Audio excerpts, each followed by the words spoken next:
Hi, I'm Connor Rubin. I will be sharing with you all a little background and a little summary about our movie. The film we are introducing is called Shoot the Piano Player. Shoot the Piano Player was filmed and shot in Paris in 1960. It was directed by well-known director Francis Truffaut, who has been widely regarded as one of the founders of the French New Wave and known as being a part of the Cahiers du Cinéma group. The production company of this film was Les Films de la Pléiade. The film was relatively small with a budget of around $800,000. This film was also not a silent film. Now for a little summary and a little background of the plot. A once decorated classical pianist, Edward Seurat, slowly dwindles when his wife Therese confesses to him that she has cheated on him with his agent. This then leads to Therese killing herself when Seurat fails to acknowledge what he had just learned about his wife. Soon after, Seurat goes into hiding. He plays at Plinet's bar under the name of Charlie Colère. At this bar, he falls in love with Liana, who is a waitress at the bar. Liana also knows Charlie's true identity. On one of the nights he is playing at the bar, Charlie's oldest brother Chico, a criminal and a troublemaker, bursts into the bar. Chico tells Charlie that he's being chased by gangsters. When Chico asks Charlie for help, Charlie at first ignores him. But Chico begs to Charlie to help him hide. So Charlie finally gives in and helps Chico hide and escape. The gangsters get mad at Charlie for helping Chico hide and they decide to watch him under surveillance. The gangsters are under the impression that if they watch Charlie, they will catch his brother Chico. This forces Charlie and Liana to be very cautious when going around the city. At home living with Charlie is his youngest brother Fido. He is too a bit of a troublemaker and decides to throw things at the gangsters, which makes them even more mad, and now they are watching Fido as well.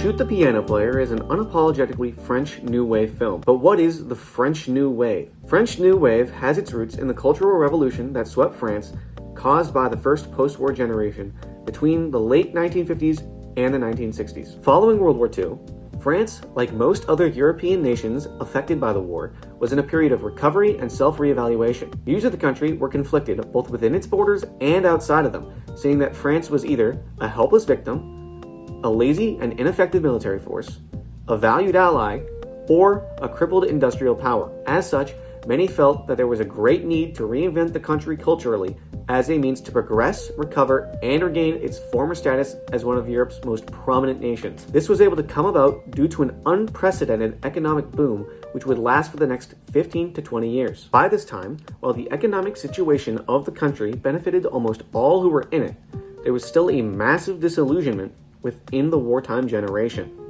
Those between the ages of around 18 to 30 during the mid to late 1950s felt like they had an inability to influence the world around them, as well as possessed a skewed sense of time and enjoyment. People were more likely to reject previous traditions and conventions, possibly because of their association with people's traumatic experiences during the war. Happy endings and easy-to-follow timelines were rejected as well, likely because of their absence during the war period, causing a future fixation on self-interests for these people to occupy themselves with, and a sense of isolation within the vast world held by these individuals. It is these ideas that began to shape the movement of Nouvelle Vague, or when translated to English, the New Wave. During this culturally and economically revitalizing time period in France, one would likely think that cinema would be enjoying some sort of renaissance.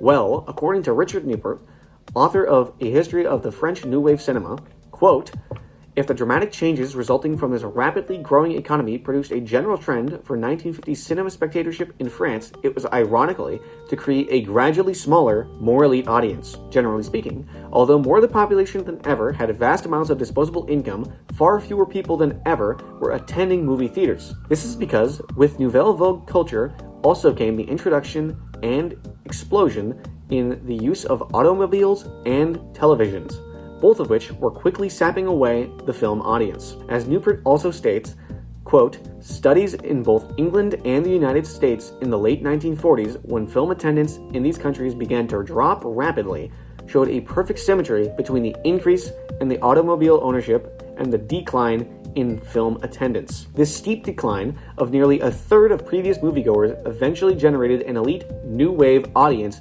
which remained interested in the ideas of the movement. Now, what connects all of this to the movie Shoot the Piano Player?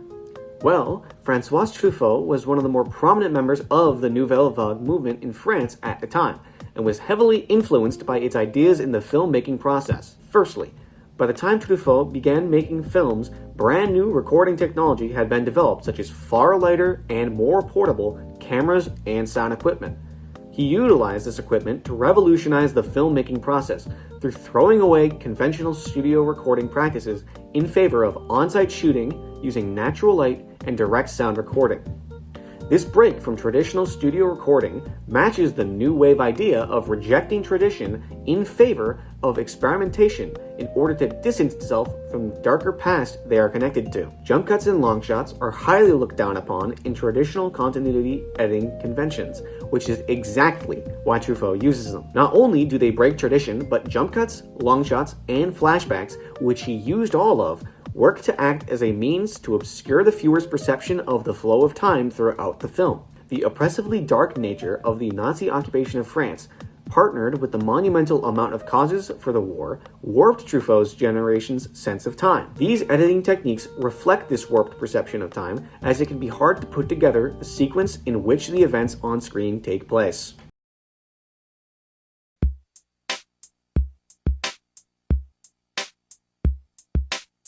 Hi, my name is Armando Hernandez, and a scene I think encapsulates the new wave aesthetic in Shoot the Piano Player is one of the first scenes in the film where Charlie, our protagonist, walks Tina back home.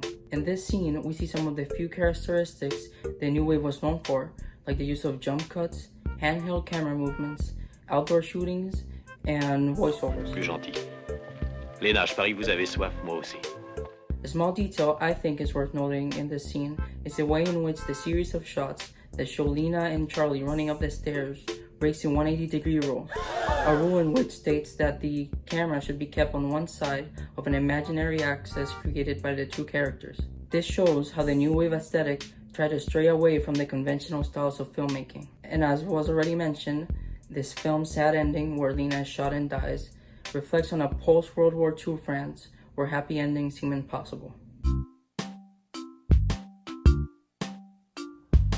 Hi, I'm Brandon Krish, and I will be concluding this presentation by exploring the ambiguity of Shoot the Piano Player. Shoot the Piano Player was a much different film than what I expected it to be. Perhaps it's from the title that I expected it to be a murder mystery film. But in reality, the film is a bunch of different genres meshed together. The film's director, Francois Truffaut, has managed to pull together a film that combines elements of several different popular film genres of the time: crime drama, romance, and slapstick.